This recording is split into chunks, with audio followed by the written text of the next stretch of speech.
Slå op i jeres historiebøger. Kapitel 11.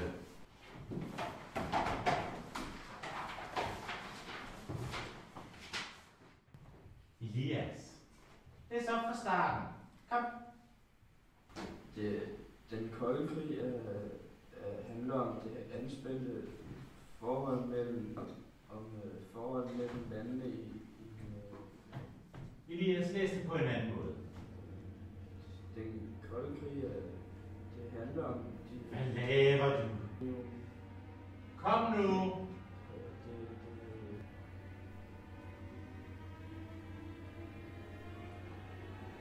Elias?